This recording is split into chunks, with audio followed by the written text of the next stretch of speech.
शरीर और आत्मा अलग है, यह एक विचार है। क्या यही सिद्धांत है? दूसरे व्यक्ति के विचार से जो आत्मा है वही शरीर है। शरीर से भिन्न कोई आत्मा नहीं है। दूसरे के विचारों से पहले सहमत नहीं है, फिर वह तर्क देने लग जाता है। जब अपने आप से असंतुष्ट होते हैं तो तर्क देने लगते हैं। तर्क अपनी बात की पुष्टि के लिए दिया जाता है। एक अफसर के घर एक रसोइया काम करता था। अफसर की नौकरी छूट गई। जब आदमी का सोर्स बंद होता है तो आदमी बचत करने की सोचता है। एक दिन अफसर ने देखा कि मैं तो घी कम खाता हूँ, लेकिन रसोइया तो बहुत ज्यादा घी खाता है, और उसने रसोइये को कहा कि मैं तो घी कम खाता हूँ और तुम बहुत घी खाते हो। तो रसोइये ने जवाब में कहा, साहब नौकरी आपकी छूटी है, मेरी नहीं। ऐसे ही एक बच्चा स्कूल से आया, पसीने में तरबदर। आकर वो धूप में खड़ा हो गया। उसकी माँ ने कहा, बेटा तुम धूप में चल कर आए हो, पसीना पसीना होकर आए हो, तो धूप में क्यों खड़े हो? बच्चे ने जवाब में कहा कि माँ मैं धूप में खड़ा होकर पसीना सुखा रहा हूँ। अब तर्क पर तर्क चल रहे हैं। फिर तर्क दिया, जब आत्मा अलग है और शरीर अलग है तो एक जवान को धनुष बाण दे तो वह तीर चला लेगा। अगर वही किसी बच्चे को दे दे तो क्या वह तीर चला लेगा? महात्मा ने कहा है, जो तीर बच्चे को कोमलता का प्रतीक है, बच्चे वाला तीर अगर बलवान को दे दो तो क्या वह तीर चला लेगा? यह तो हमारे सोचने का नजरिया है। एक बार सेनापति अपने घर पर उदास था और परेशान बैठा था। उनकी पत्नी ने पूछा कि आप इतने निराश क्यों हो?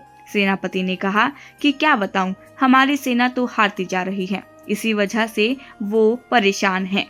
1 घंटे के बाद पत्नी आई और उदास और परेशान थी। सेनापति ने कहा कि मुझे तो सेना के हारने का बुरा समाचार मिला है, पर तुम्हें क्या बुरा समाचार मिला है? पत्नी ने कहा, मेरे पति ने साहस खो दिया है। अपनी संकल्प की वजह से वो अब परेशान है। शक्ति को उन्होंने गवा दिया है। यह उससे भी बुरा समाचार है। यह सुनते ही सेनापति में एक नया संकल्प जागा और उस संकल्प के साथ युद्ध में गया और जीत कर वापस लौटा। जब संकल्प कमजोर होता है तो आदमी हार जाता है, और संकल्प मजबूत होता है तो आदमी जीत जाता है। संकल्प भी तभी आता है जब आपसे बुद्धि और ज्ञान हो। एक बार एक राजा ने घोषणा की कि वह अपना प्रधानमंत्री बनाना चाहता है किसी को, लेकिन प्रधानमंत्री वही बनेगा जो कमरे में हो और बाहर से ताला लगा हो और उसे खोलकर बाहर निकले।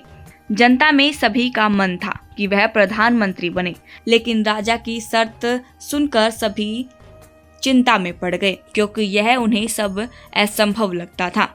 लेकिन फिर भी कुछ 4 युवाओं ने शर्त को मानकर उनका पालन किया और कमरे के अंदर उन्हें रोक दिया। बाहर अपने दरबार के मोजीज दरबार के कर्मचारी को बाहर पहरा देने के लिए लगा दिया।